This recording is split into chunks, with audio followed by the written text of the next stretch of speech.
Hello, my name's Roger Daviston, and I am president of the Daviston Group. And I am a personal development consultant and leadership consultant. Work in primarily the heating and air conditioning and plumbing industry, although work for banks and big companies and other industries. I've been doing this for about 16 years. I have with me Dr. Michael Seaman, who has helped me tremendously. A lot of how I help companies is what Michael has taught me through the years. Michael's actually a mentor of mine, and we work together now in helping businesses.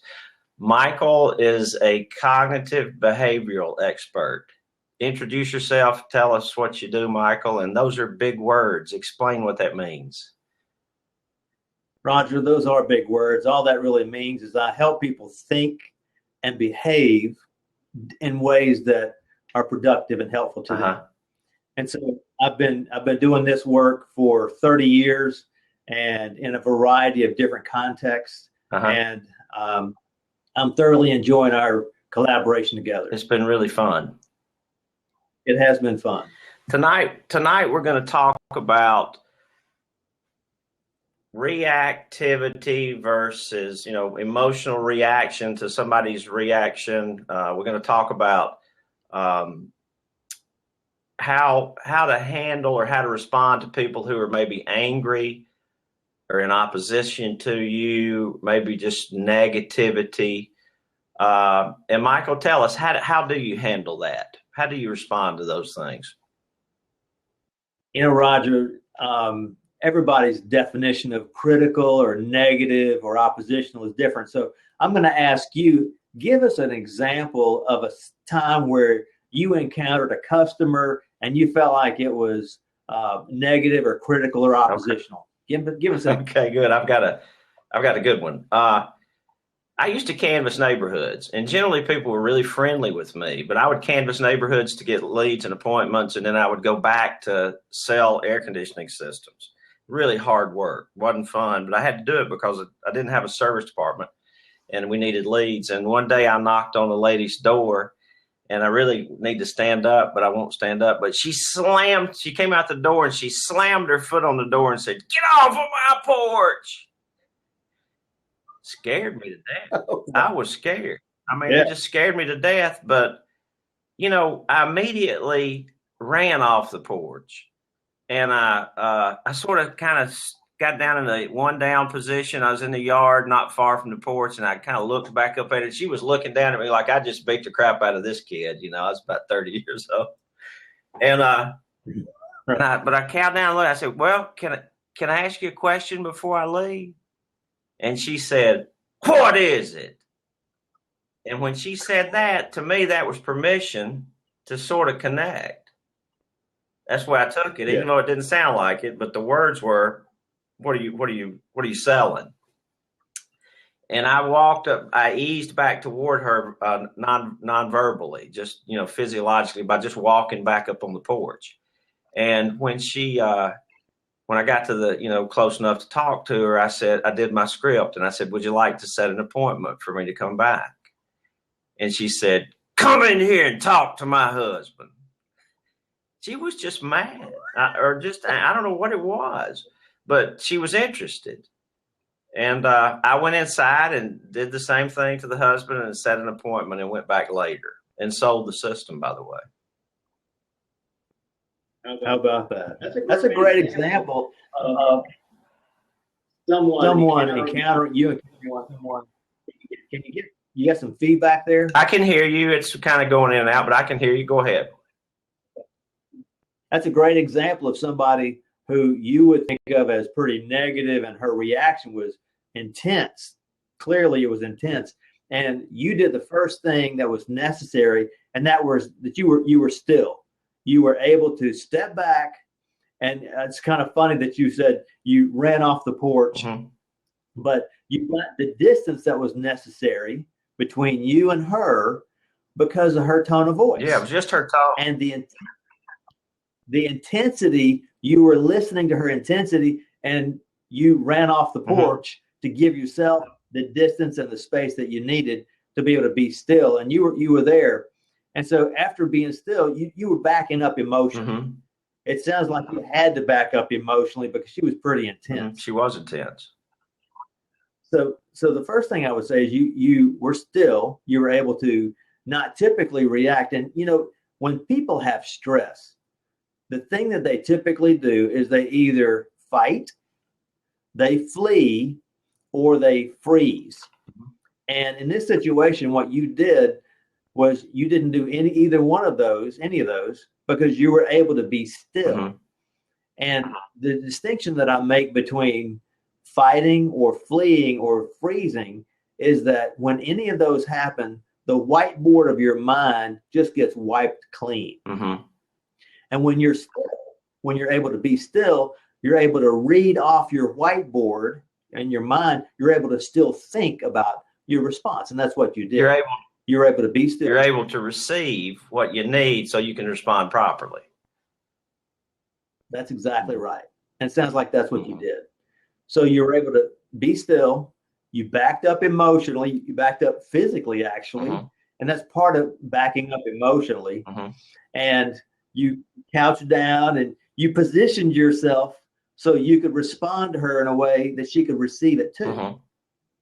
Receive your question. And so obviously you recognize that the intensity that she was bringing was not about you, because you'd never met the woman. No, it wasn't about me. It was about her. Right. And you left it with her. Yes. What's the difference? I mean, I've heard you say, and I've heard you teach me this is, you can run or you can fight or you can freeze.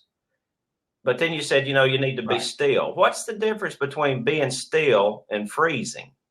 Just frozen. What's the difference? When I think of freeze, I think of a deer in the headlights. That's what they're doing. That's exactly right. They're overwhelmed with the information. It's so overwhelming that they can't process what's happening in front of them. Right. And so that's freeze.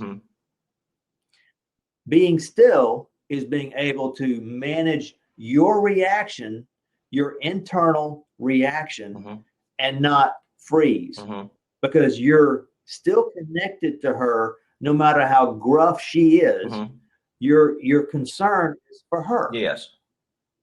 And so because your concern was for her, you were able to read off the whiteboard of your mind and still think about what you wanted to say. Yeah.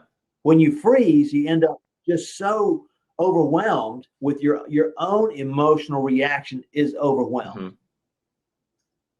And even though she was pretty intense, that didn't wipe the whiteboard of your mind clean. Now, for me, it might have totally overwhelmed me, and I would have run, not just hunkered down and run. I might have got in the truck and left. Yes. But that's freezing. Yes. And what you did was you backed away. You assumed a one down position, and you stayed connected with your question. And so you needed the distance. Clearly you needed the distance, but also you stay connected with the question. And that was the saving grace in the whole scenario, is that you were both separate, but you were connected. And that is actually the goal in all interaction, is to be able to be separate but connected. When you use the term back up emotionally, expand on that. I know what you mean. I do it. I've learned it. It's hard to put into words, but explain what you mean by that. And I'm going to give another example of where I've done that.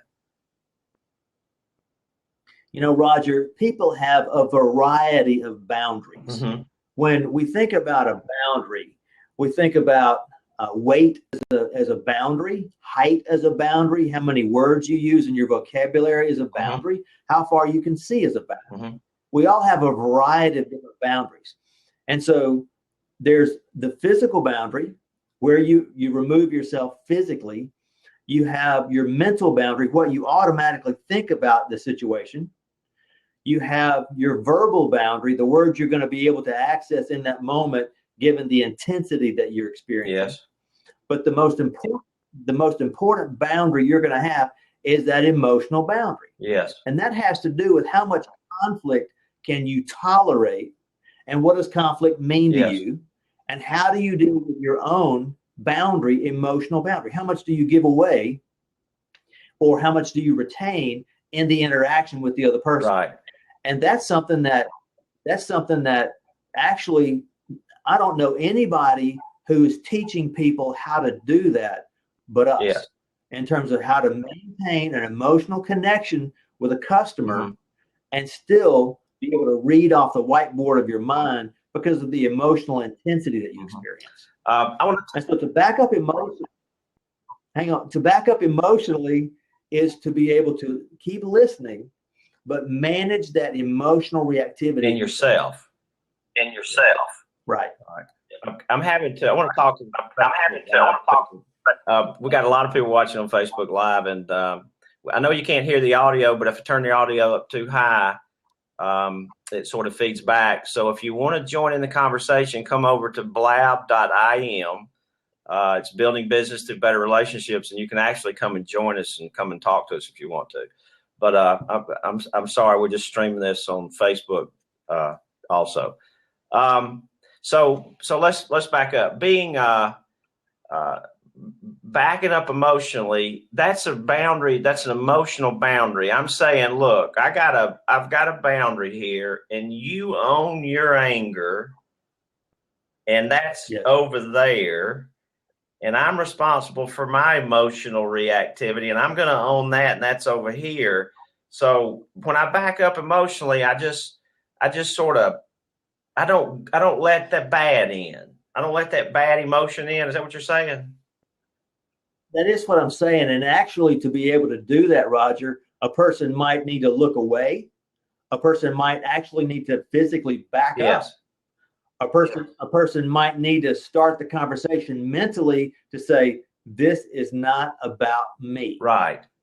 So there are all kinds of resources that a person can utilize, other boundaries, their mental boundary, the physical boundary. There are all kinds of things that they can use to step back and regulate their reaction and be able to back up emotion. Okay, let's sort of back up and review. So number one is when somebody reacts emotionally to me, anger, frustration, negativity, critical, just being oppositional to me. Number one, be still. Figure out where I am emotionally, right. and back up emotionally. Don't take on their emotion because it's not about me. That's number three. Just know it's not about me. It's about them. That's right. Now you've all number four. You said don't say anything until you've grasped your own emotional reaction, so you can think clearly. That's right. Let's expand on that. Yeah, what I'm saying is the distance that's created by being still, by backing up emotionally, by recognizing not about me. That emotional distance is necessary. So that what happens is you don't just react in kind. Yeah. A lot of times what happens is we take something so personally that we react in kind, and that's not going to work because then you have two people taking everything personally and nobody's thinking. Everybody's just reacting emotionally. So that's not what you want. I understand. You want to be able to step back. Tell me, have you had experiences there? Well, let me give you one. This is personal experience. Okay. Wife says to the wife's limping around the house. Fell off the deck, hurt her foot, and the foot's swollen up. Husband rescue the wife. Isn't that the husband's job? Well, my foot had been hurt, and I had been taking some medicine, and the doctor had given me extra strength ibuprofen. It was not over the counter because it was such a big milligram. And so wife says, my foot hurts, whining, crying, not crying, but just you could tell she's in pain. And so here I go, I want to help. And so I decided to connect with her, move toward her, and I get the medicine out of the medicine cabinet and put the medicine on the counter on the island. And I say, you ought to take this medicine. It helped my foot. It'll probably help your foot. Emotional reaction out of nowhere. Just are you stupid or something? I'm allergic to penicillin. So, and this was years ago, and you taught me this, and I didn't know the steps, but hanging out with you in your office so many times, and I just reacted, and I said, you know, you're probably right.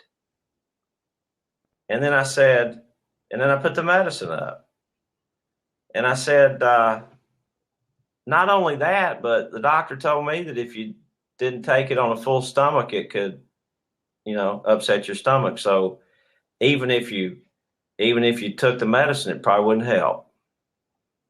And so, I walked out. Okay. And she, what do you think she did? There's no telling, Roger, what happened. She took the medicine for about a week.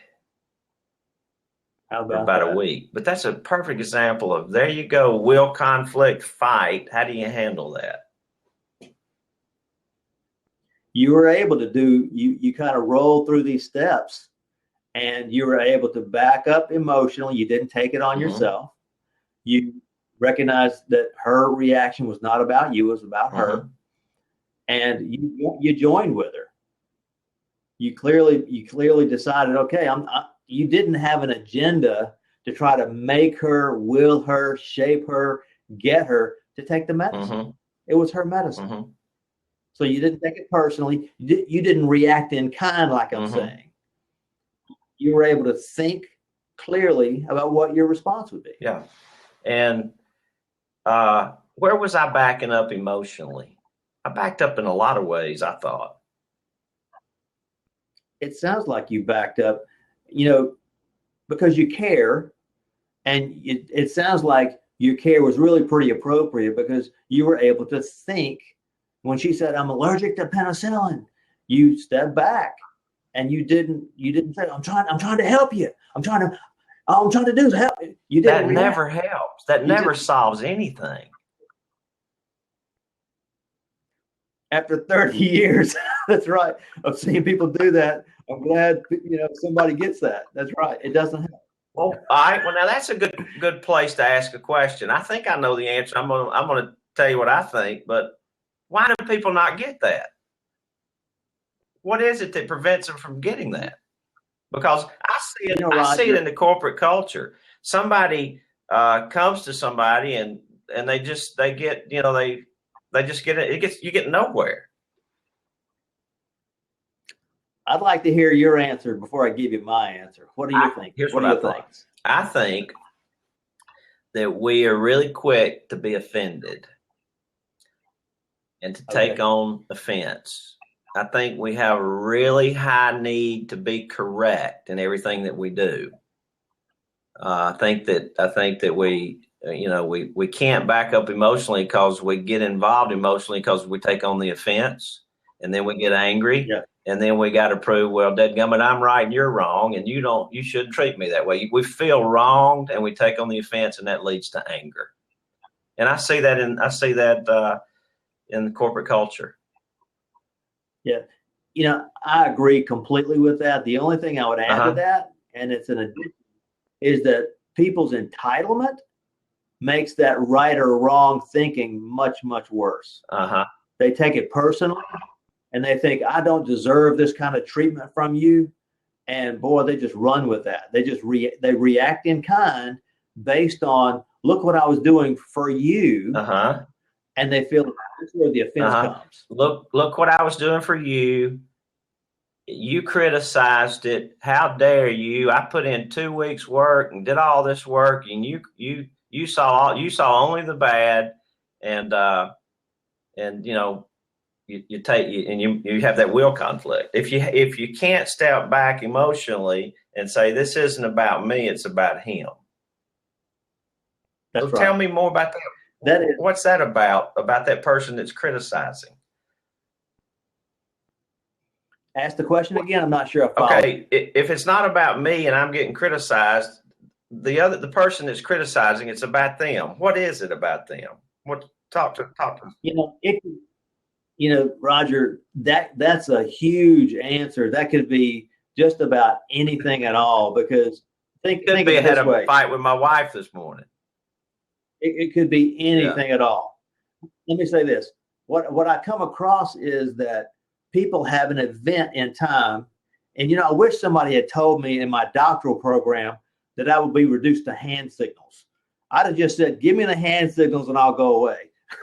But I think if you have an event in time, and that event on a 1 to 10 scale is a 1, and the reaction on the other side is a 10, or even a lot lower, say a 6, 7, or 8, then that difference between the event and their reaction is really about something in their history. You don't know what that is. I don't know what that is. And you know what? Most of the time, they don't know what that is. I see.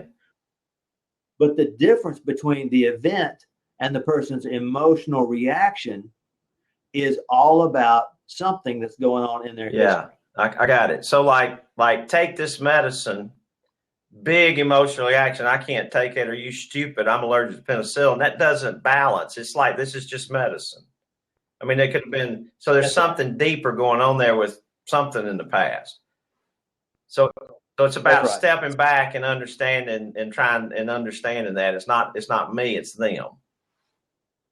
I would also say that because you didn't react in kind, your reaction, whenever she has her reaction, is going to be about you.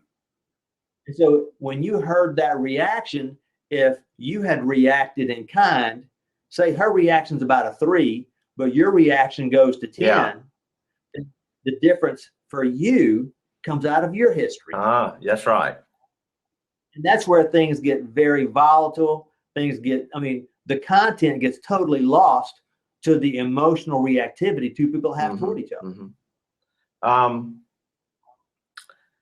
Let me give you another example. I want you to sort of dissect it, because I want to give the audience an example in business. One time I had an appointment with a gentleman in Birmingham early in my career doing this consulting, and I had cold called him, and when I showed up, he wasn't there. And I talked to his secretary for about 30 minutes, and she said he was coming. And when he showed up, he was angry. I hadn't even met the guy, but when he showed up, his emotional reactivity was anger. And he was very disrespectful to me. And he said, "Come on, hurry up, I'm late." He was 6'5". I already knew he played football at the University of Alabama for Bear Bryant, because the secretary told me. So here I got this 6'5" angry president, and I got to try to connect with him. And it isn't looking good. And I'm walking down this long hallway, and he's walking a lot faster than I want to walk. So we sit down in his office. He's at his desk, and I'm in a chair. And Michael, I have a process that I go through. It's much like this one. It's 6 steps. And, presentation and showing people how I can help them is the last one. And this is a boundary. And he leaned over his desk and said, "All right, show me what you got." Well, that's like 6 steps later, for me. So here we go. This is like, am I going to wimp out here? Am I going to stay with my process? This is a boundary issue. So I got to say no to him, but I can't say no because that'd start a fight. So I just kind of backed up and said, I got nothing. Then he got madder. "What the heck do you mean you got nothing? Wasting my time." And I backed up again, and I'm sitting here asking myself that same question. I probably shouldn't even be here. I apologize. Let me tell you what I thought we were going to do before I leave.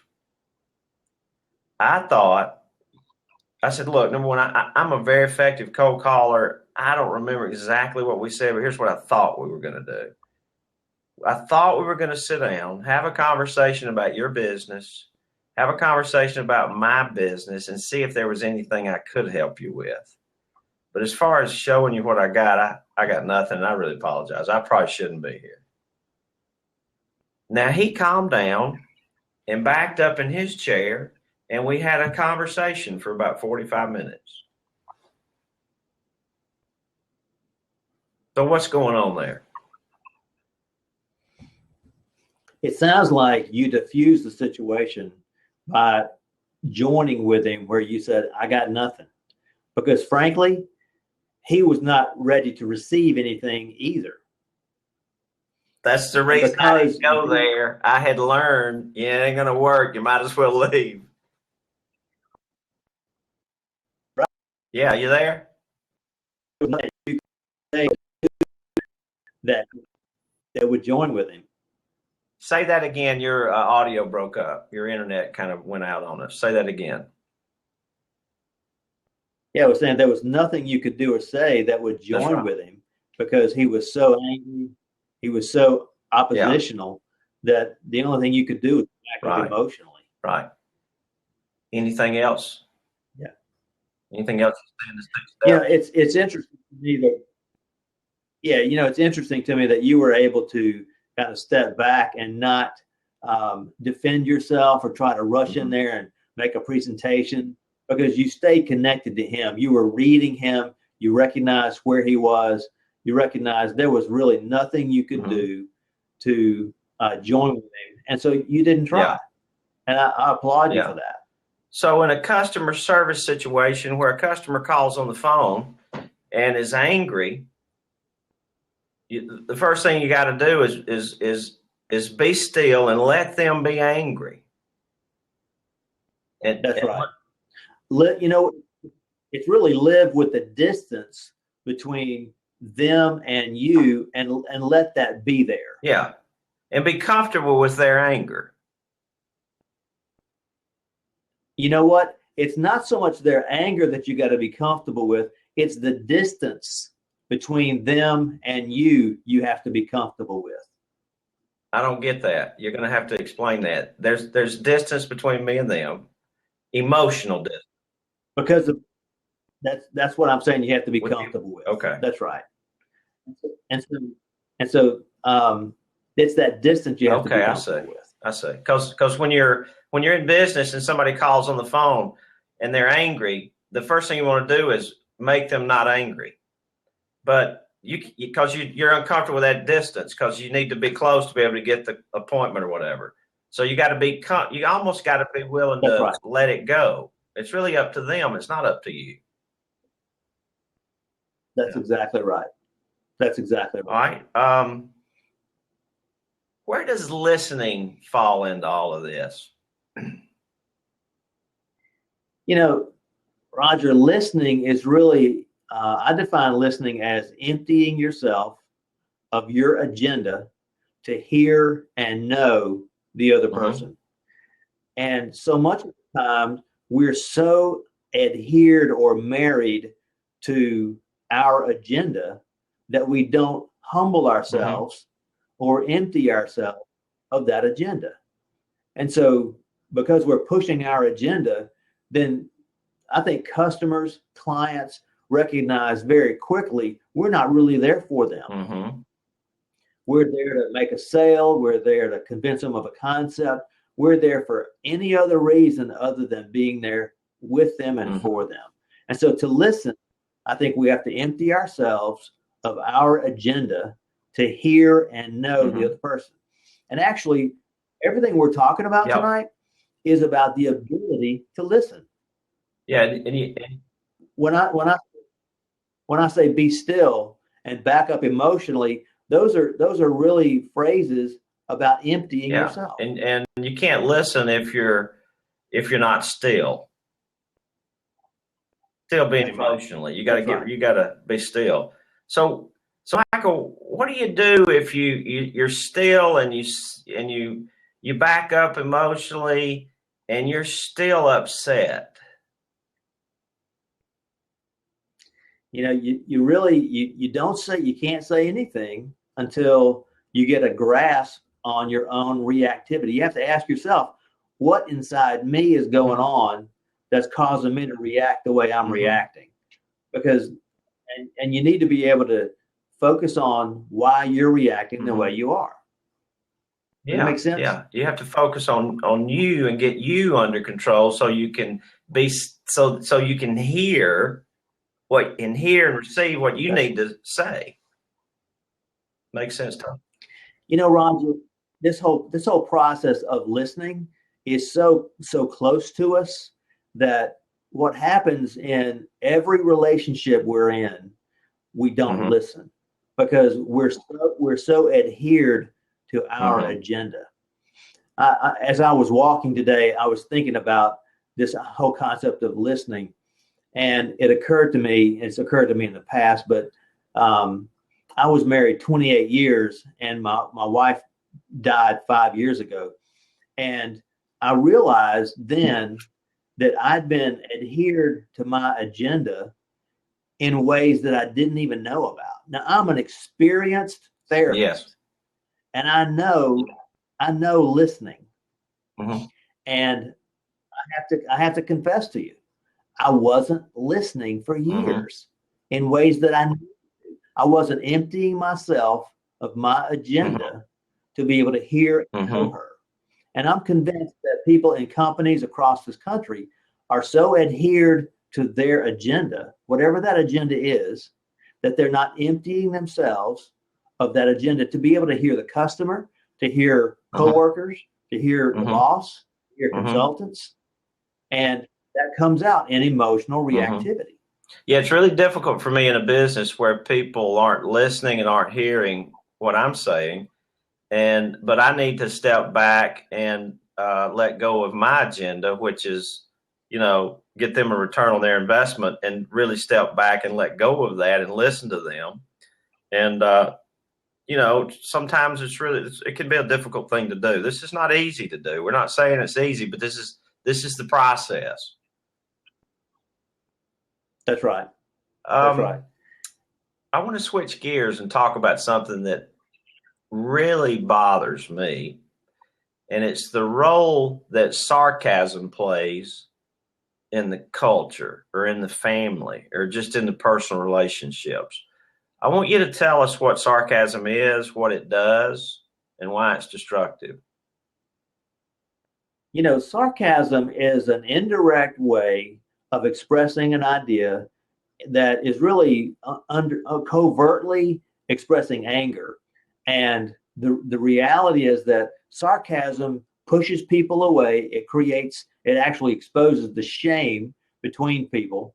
And it's a coercive, it's a destructive way of communicating an idea, and it's very indirect. We could call it being passive aggressive too. And it's just a way of expressing an opinion that's it really expresses covert anger. And so that's what sarcasm is. And it's destructive because it's so indirect. And I think it's important to confront it, address it directly, and not allow it to stand in companies, because it does push people away, and it discourages people from trying to have a clear, concise interaction with other people. What would you add to that in terms of sarcasm? What would I what? Say that. What would you add to that? I would add this. I see when I try to help a company, we will have group coaching sessions. And we have to confront sarcasm in the beginning, and we have to weed sarcasm out of the culture, just like Delta freed the airplane from smoking, because the sarcasm is in every seat. And a lot of times it's in the pilot's seat, the pilot. So if you can just think of a culture as like an airplane. So I have to talk to the pilot about sarcasm, and I have to point the sarcasm out in him, because the sarcasm, the culture is his, and he's sort of encouraging it, and it's just light joking, but it's always hurtful. And so we weed it out of the culture, because I can't get people to grow personally unless they'll be transparent. And people won't come in the meeting and talk about successes, challenges, things that they're really working on, and they won't do that because of the risk of the sarcasm.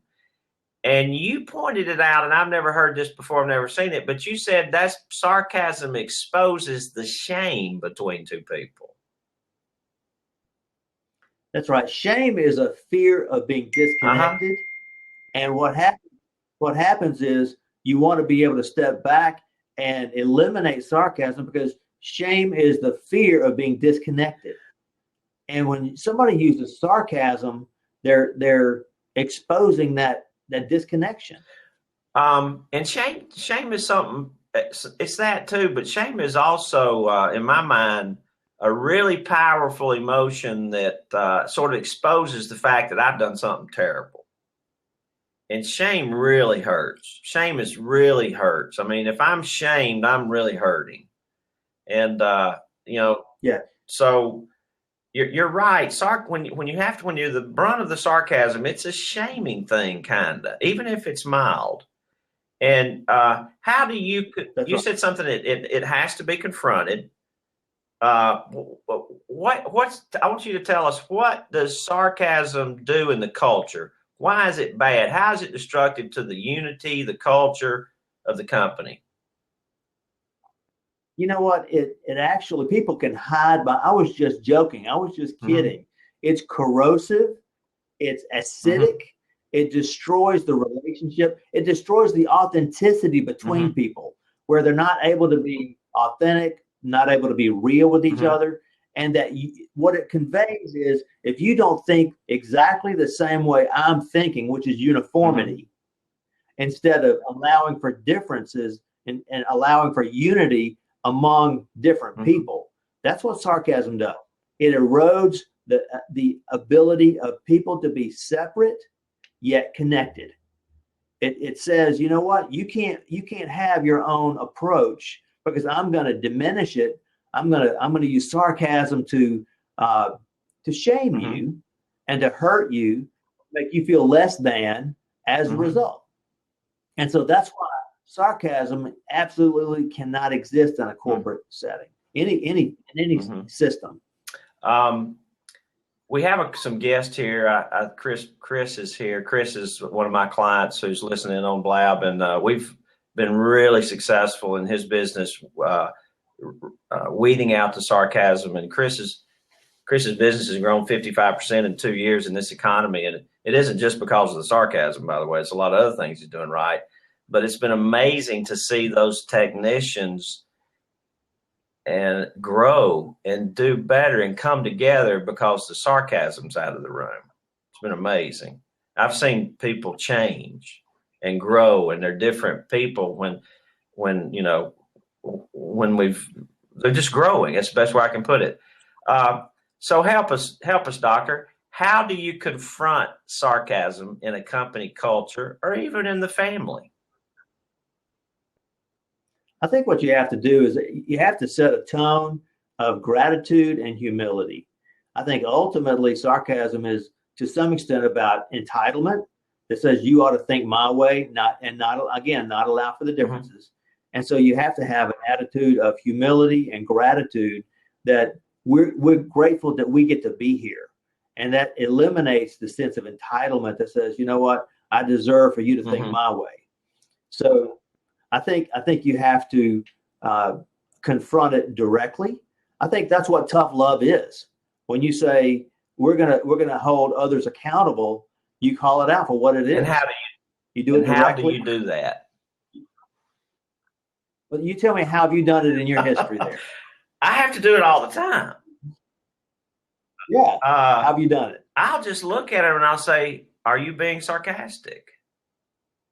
Okay, that's and they just kind of, and I'm being nice, and and they don't they freeze kind of, because it never has been confronted, I guess.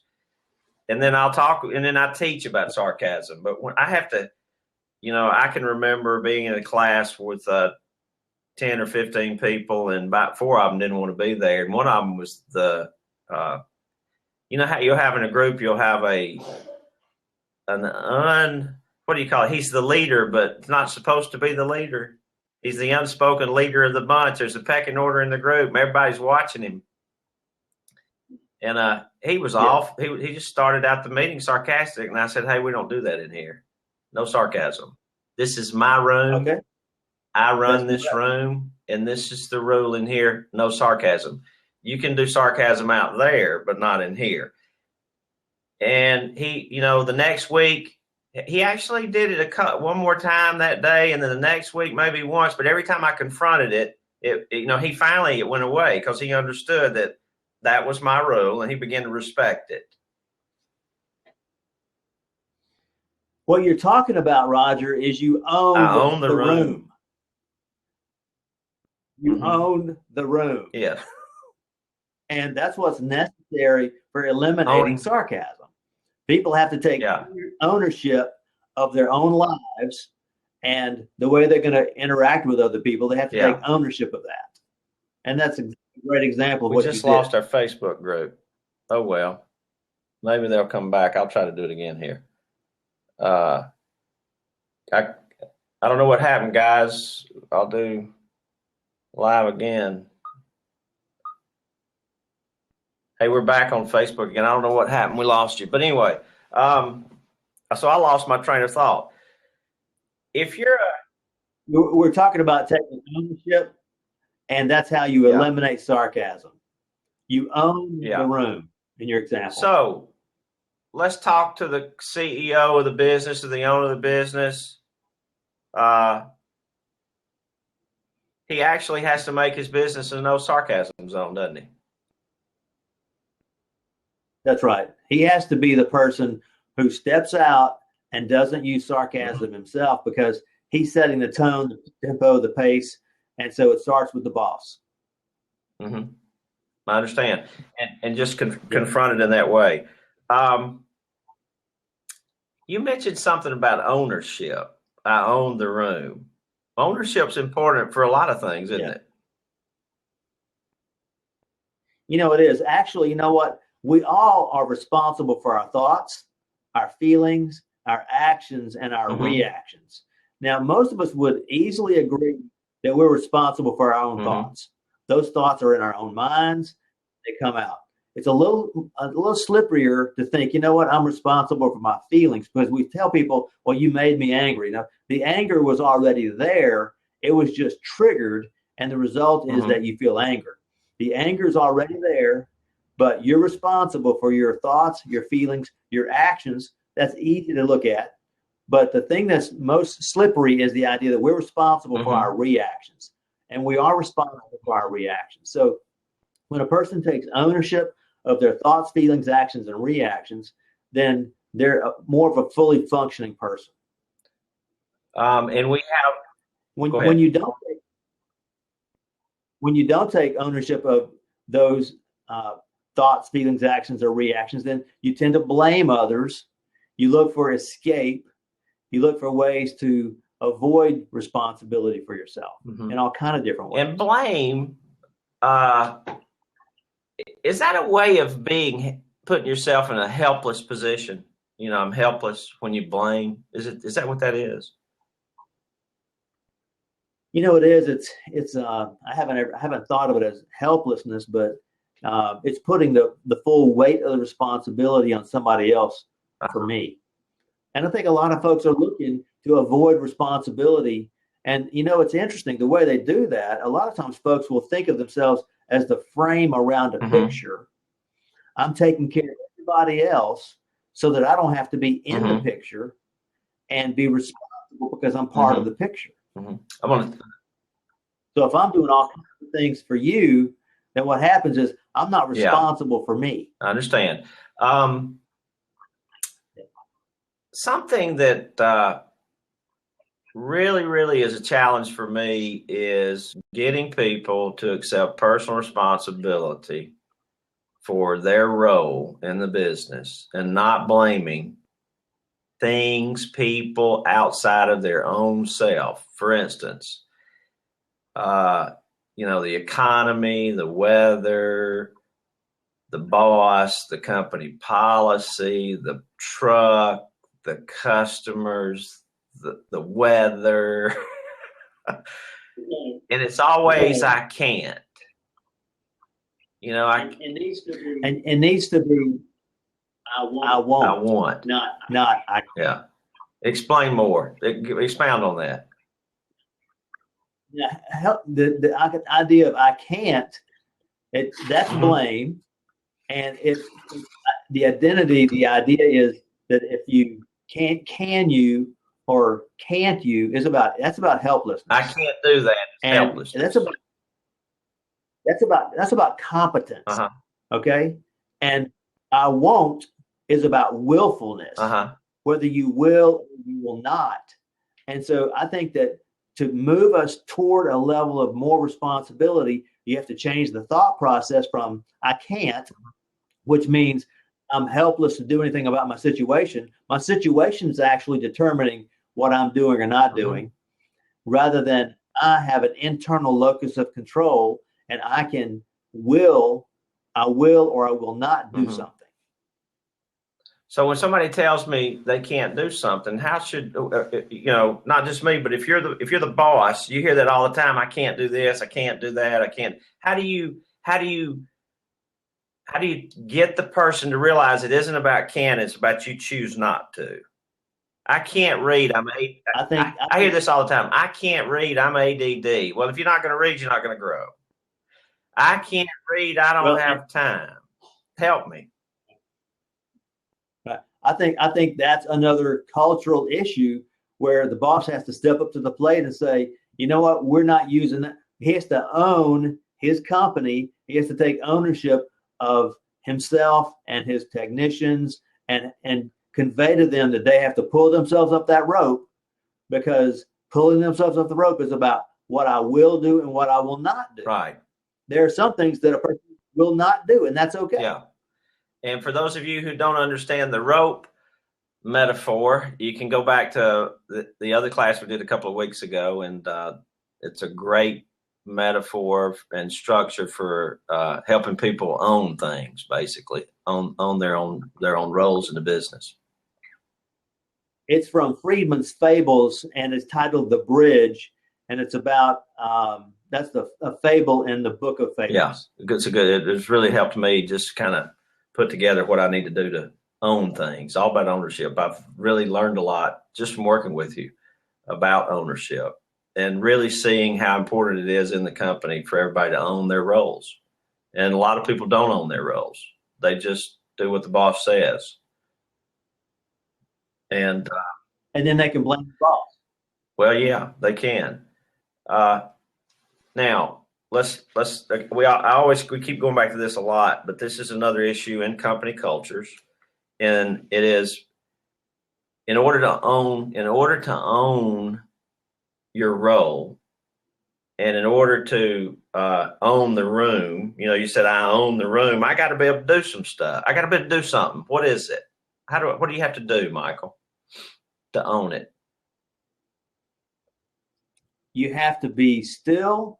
I mean, we've gone through these six concepts, but you have to have an identity that lets you be still. I'm not sure what you're asking. What about the word that establishes the boundary? No.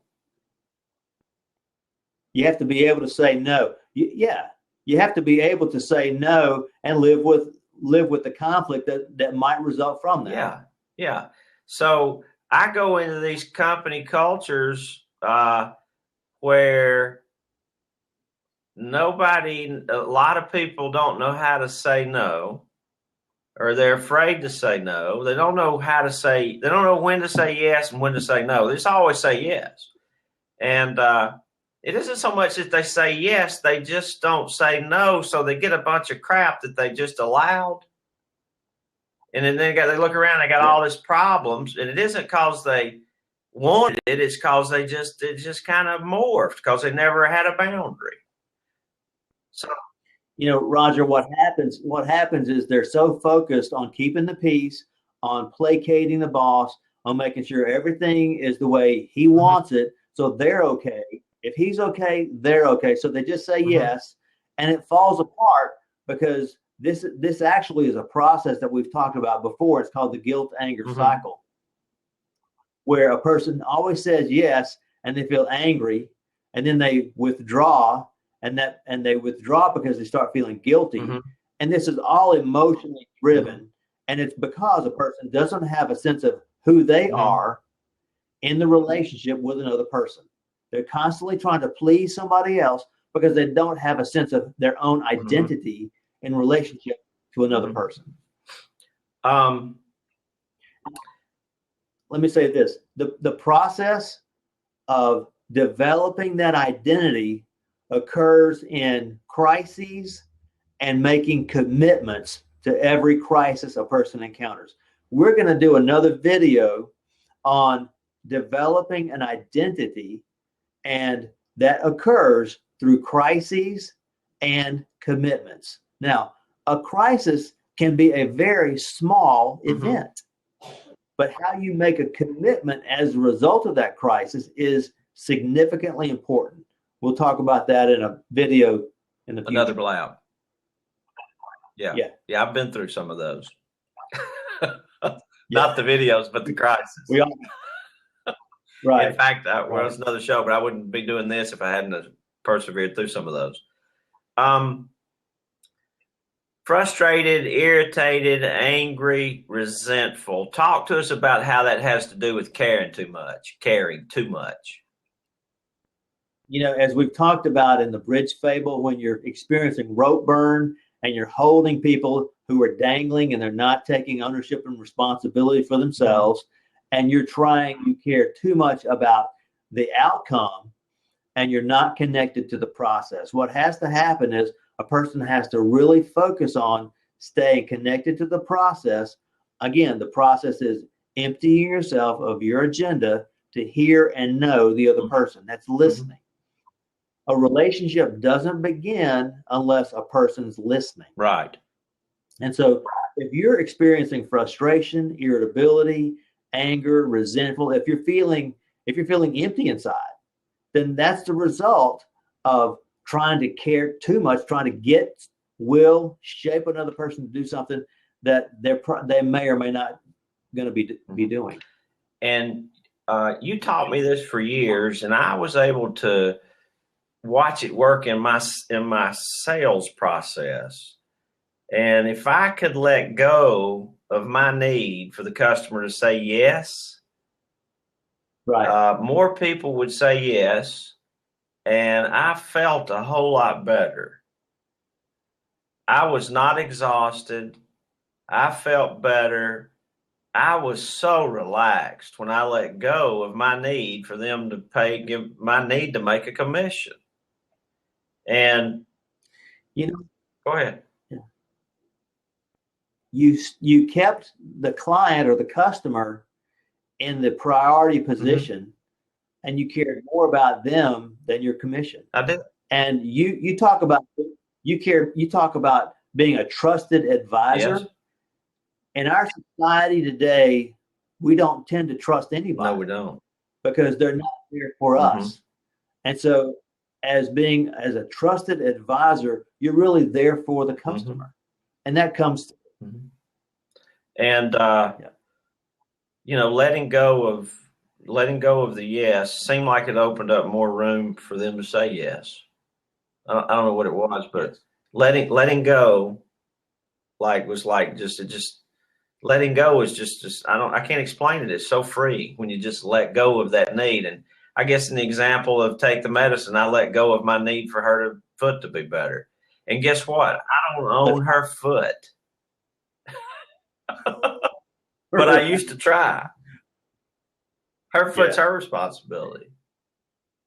It's not easy to not take things personally. We all tend to take things personally. That's not ours. I hope tonight has helped people think about boundaries in terms of things that they're thinking, they're feeling, their actions, their reactions. Those are the things we're responsible for. We're not responsible for somebody else's actions, thoughts, feelings, actions, or reactions. No, but we try to take it on. And people try to give it to us. I mean, I've had people say, "You made me so mad." No, I didn't do that. You allowed yourself to get mad. I'm not responsible for your anger. Yeah. And that when I realized that, I changed. I was able to make progress with people because I could be comfortable. You're able to breathe. What? Yeah, you're able to breathe. Yeah. You're inhale and exhale. You're able to just be you, and that frees them to be themselves. Yeah. I mean, man, I got I got enough to do on my side of the bar. Right. Well, listen, Michael, I think it's been a great class. Is there anything you'd like to add before we leave? Not so much class, but discussion. Yeah, I appreciate the opportunity, Roger. I would just say that folks can go to your website. They can go to my website. My website is relationshipsincorporated.com. And I have a variety of videos there under the blog. Folks can look at those videos. Tell us more about the Daviston Group. The Daviston Group, I'm the president of the Daviston Group, and I've been doing consulting for about 16 years. And I believe that you grow a company by growing people. I've seen that happen. That's the way I grew my companies. And if I can get people to change their thinking, the cognitive piece, and it's up here, change your behavior and to change the results. But the first thing to that is you got to change the way you think about what you're doing. And that's what we talked about tonight. That's right. And that's right. So that's the reason you're so valuable to helping me help these companies. And we're doing that together. We're having, here's what we do. We have, I'll go or Michael will go into a business and teach and coach and train and ride and get to know people. And then we go back and then we support it online because growing is an ongoing process. You don't grow in a class. You grow after you go do, but you have to go do, and it takes time. But if you'll invest in your people on an ongoing basis, and they'll grow, you'll get huge returns on your investment. Chris Bishop, 55%. We're not, Michael, we're not responsible for all that, but a lot of it. So thank you very much. Facebook viewers, I lost y'all halfway through. I'm sorry. Some of them have come back. But we do this show every Sunday night at 8 p.m. and it's been fun. 8 p.m. Eastern. Michael, I'll see you. Take care, Roger. Thank you.